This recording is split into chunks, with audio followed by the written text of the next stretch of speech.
குருவே சரணம். அனைவருக்கும் வணக்கம்.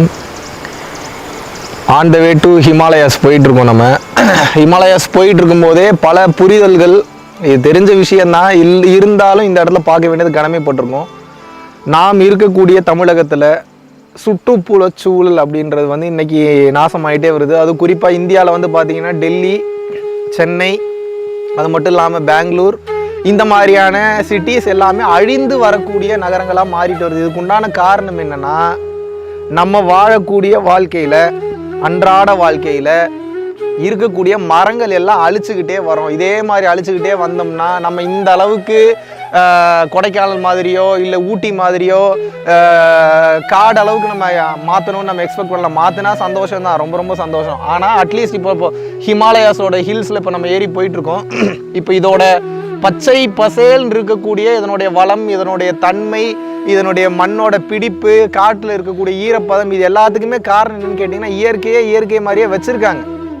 என்றைக்கு மனிதன் வந்து H2Oவை பிரித்து இதை மாற்றுறேன் அதை மாற்றுறேன், ஹைட்ரஜன் 2 ஆக்சிஜன் 1 இருக்கிற கான்செப்டை வேறு ஏதாவது மூலக்கூறை போட்டு சேஞ்ச் பண்ணுறேன்னு நம்ம முடிவு பண்ணிட்டாலே தண்ணீர் என்பது அதன் தன்மையை இழந்துவிடும். அதே போல தான் ஒரு காக்காவோ குருவியோ இல்லை மற்ற பறவைகளோ வந்து இங்கே சந்தோஷமாக இருக்கணும், நம்மளோட நாட்டில் நல்லா இருக்கணும், நாடுனா தமிழ்நாட்டை சொல்கிறேன், நல்லா இருக்கணும், நல்லா வாழணுன்றது இறைவனோட விதி. அதனால தான் வந்து எல்லா உயிர்களையும் சமமாக படைச்சு அமைச்சிருக்காங்க. மனிதர்களுக்கு மட்டும்தான் பூமியா? அப்படிலாம் கிடையாது. ஆனால் இன்றைக்கு மனிதர் தன்னுடைய சுயநலத்திற்காகவும் வீடு கட்டணும், எனக்கு வந்து பார்த்தீங்கன்னா வேணுங்கிற அளவுக்கு நான் வந்து லக்ஸரிஸான பங்களாஸ் கட்டணும், இல்லை வந்து என்னோட இடத்த வந்து கொண்டு போய் ஒரு சீனரி இருக்கக்கூடிய ஒரு லக்ஸரியான ஒரு இடத்துல வந்து நான் வந்து பில்டப்பாக வச்சுக்கணும், அதுக்கு எத்தனை கோடி செலவு பண்ணாலும் பரவாயில்ல. பணம் என்பது என்னங்க, வெறும் கலர் பேப்பர் தானே. ஆனால் இன்றைக்கி அந்த பணத்தை வச்சு பல பிஸ்னஸ் ஆக்கி, பிஸ்னஸ்னால அது ரொம்ப அதிக கட்டம் போய் ரியல் எஸ்டேட் பீப்புள் எல்லாருமே தவறுன்னு சொல்ல. ஆனால் இந்த ஏரி இருக்கக்கூடிய இடங்கள், குளங்கள் இருக்கக்கூடிய இடங்கள், இந்த மாதிரியான இடங்களை பட்டா போட்டு வித்தாச்சு அப்படின்னா நிச்சயமாக சொல்கிறேன், பேரே வேளச்சேரி. அதுக்கப்புறம் வந்து பார்த்தீங்கன்னா இந்த புதுச்சேரி இருக்கக்கூடிய ஏரியாக்கள் எல்லாமே ஏரின்னே முடியும். நீங்கள் நல்லா நோட் பண்ணிங்கனாவே தெரியும் எதனால ஏரின்னு முடியுதுன்னா அது எல்லாமே ஏரி இருக்கக்கூடிய பகுதிகள். சென்னையில் எது ஏரின்னு முடிச்சு நீங்கள் எடுத்தீங்கனாலும் சரி, வேப்பேரி, இந்த மாதிரி எந்த ஏரின்னு எடுத்திங்கனாலும் அதெல்லாம் ஏரிகள் இருந்த இடங்கள். ஆனால் இன்றைக்கி ஏரிகளை அப்ரூவப்படுத்திட்டு அதை வந்து ஃப்ளாட்டு போட்டு ஃப்ளாட்டாக விற்கிறதுனால மனிதர்கள் வாழக்கூடிய தன்மையை இழக்கிறார்கள். எந்த வாழக்கூடிய தன்மை? இருக்கிறதுக்கு வீடு இருக்கும், வாசல் இருக்கும், ஃப்ரிட்ஜு, வீடு வாசல் வசதி எல்லாமே இருக்கும், உங்களுக்கு கிச்சன் ஐட்டம் எல்லாமே இருக்கும், பீரோ இருக்கும், பீரோவில் பொருள் இருக்கும். ஆனால் சுவாசிக்கிறதுக்கு நல்ல காற்று இருக்காது, குடிக்கிறதுக்கு நல்ல தண்ணி இருக்காது. இன்றைக்கி நல்ல பிஹெச் வேல்யூவில் இருக்கக்கூடிய தண்ணி நீங்கள் ஏதாவது ஒரு இடத்துல நல்ல பிஹெச் வேல்யூவில் கிடைக்குதுன்னு சொல்லுங்கள். முதல்ல பிஹெச் வேல்யூனா எடுத்து படித்து பாருங்கள். பொட்டன்ஷியல் ஆஃப் ஹைட்ரஜன் சொல்லுவாங்க.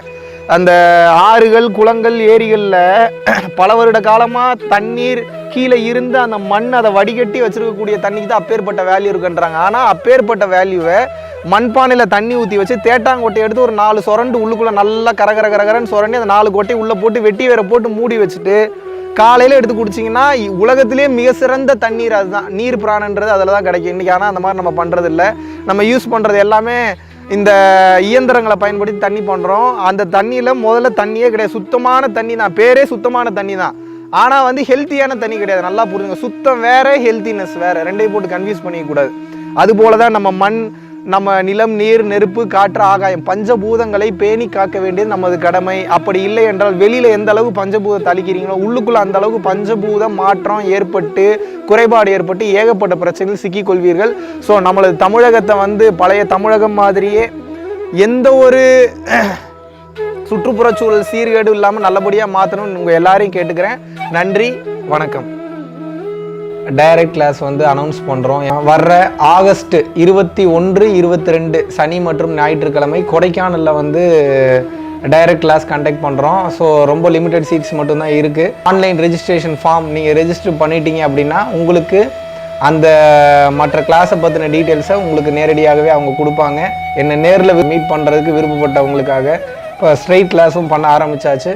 கொடைக்கானலில் ஒரு அற்புதமான ஒரு சூழ்நிலையில், ஒரு ரம்மியமான சூழ்நிலையில், ஒரு அற்புதமான ஒரு வேறு லெவல் ஒரு லொக்கேஷனில் உங்கள் எல்லாரையும் சந்திக்கிறேன். நன்றி, வணக்கம்.